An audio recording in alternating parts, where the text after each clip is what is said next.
Welcome to Q&A practice.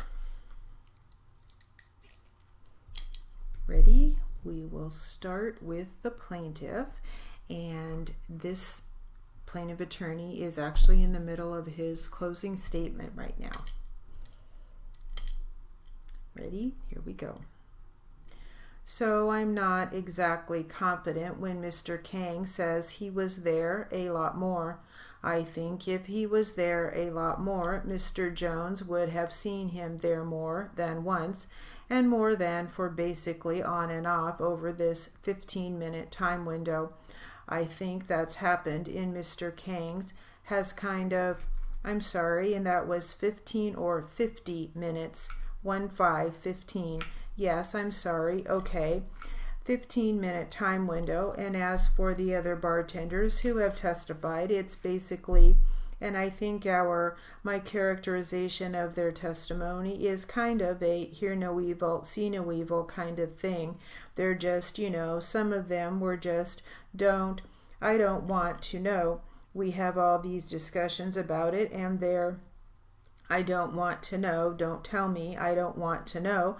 Or they have the other, or they go a step further and they do know and will talk about their own drug use, or they'll participate in the sale themselves. So I would contend this is an aggravated case. It does warrant revocation of the license. I know Mr. Kang has been a licensee for quite some time, but on the other hand, at least the last witness indicated there were warnings from the police, and her response here was, well, not on my shift kind of a thing.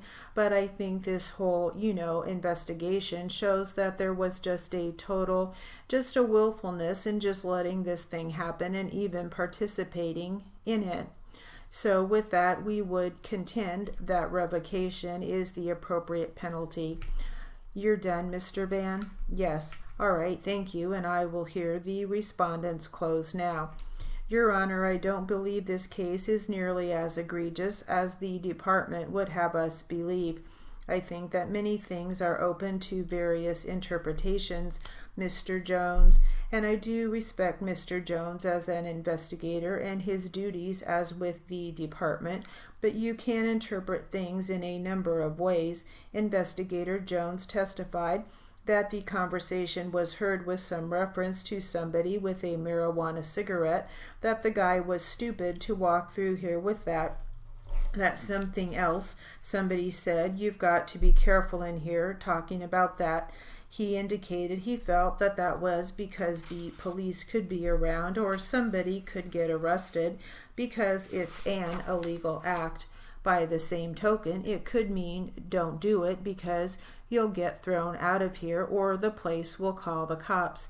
You don't know what it means. It is just a conversation that Mr. Jones, through speculation, has said what he thought it meant.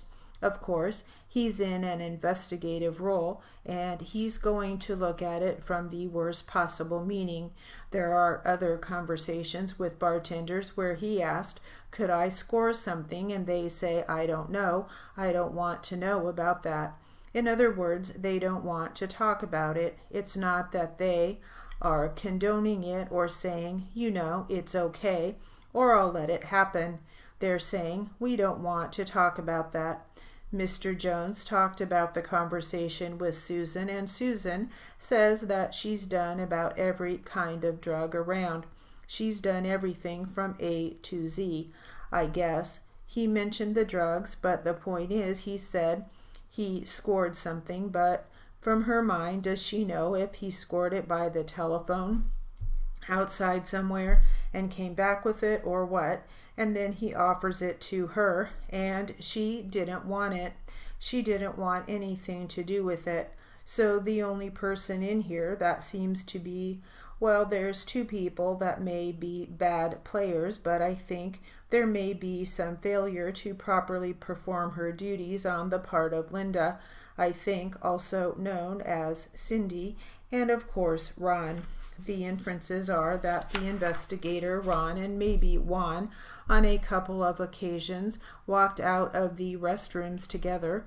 What does that mean to somebody? It occurred to me at lunch, just jokingly, I saw Investigator Jones and Investigator Ramos and another department investigator walk out of the men's room, and I made a silly comment about, them in there doing a drug deal. And then I got to thinking about it, and seeing 3 guys walk out of the bathroom together doesn't mean, or doesn't even begin to cause suspicion in my mind that they're doing drug deals. They're just coming out of the restroom at the same time. So I don't know that you can necessarily say because 2 guys walk out of the bathroom at about the same time that it means they're doing drugs. I think there's a lot of those things. I mean, the investigator rubbing his nose, he says it's a sign or consistent with somebody that's using drugs. Yeah, it's also consistent with somebody that has a runny nose from a cold, has something in their nose that they would like to remove, but are avoiding doing it to be polite or any number of other reasons. It doesn't give rise to showing that there's drug dealing or that he has just used drugs.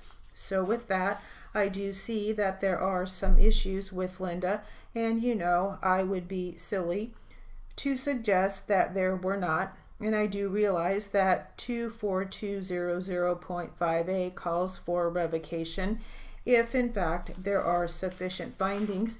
And while I would like to say I question that, I also have to admit that the court may find in that area, and so I would suggest to the court that there are other alternatives in straight revocation.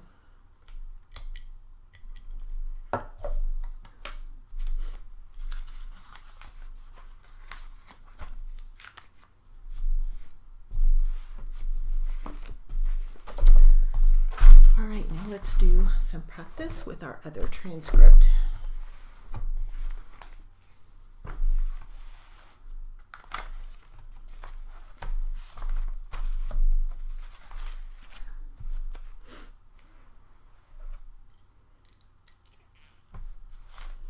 And we will start with the plaintiff.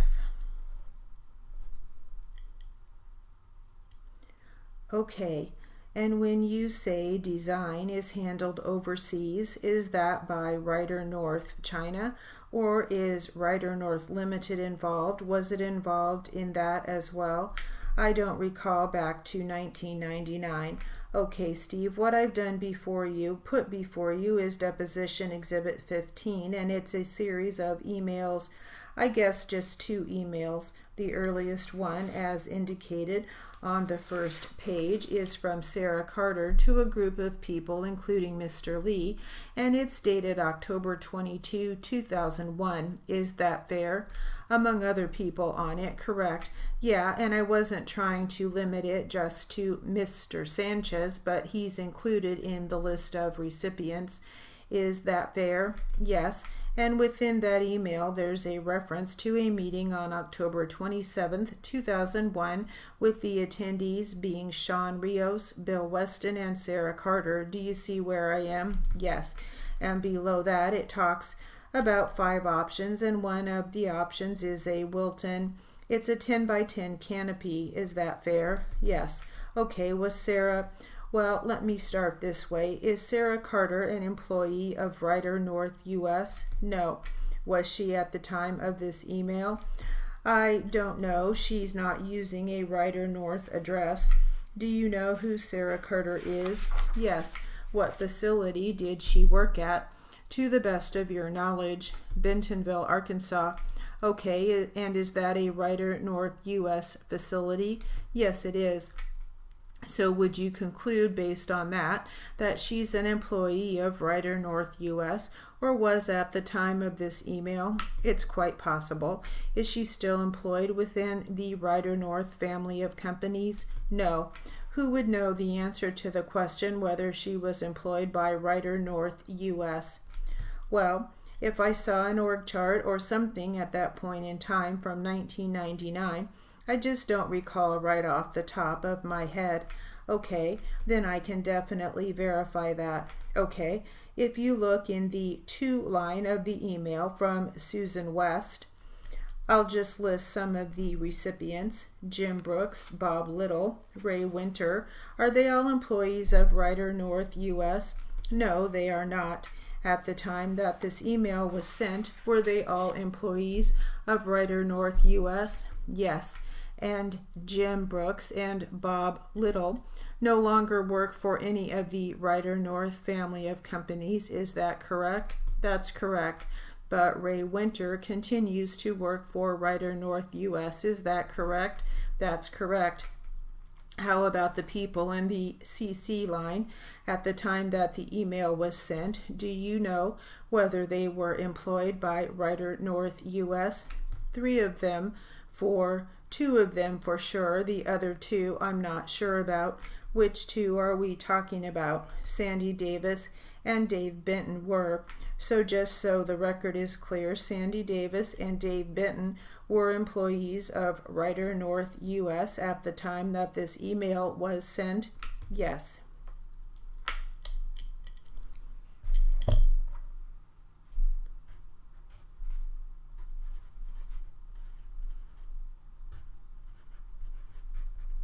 And that will conclude our Q&A practice.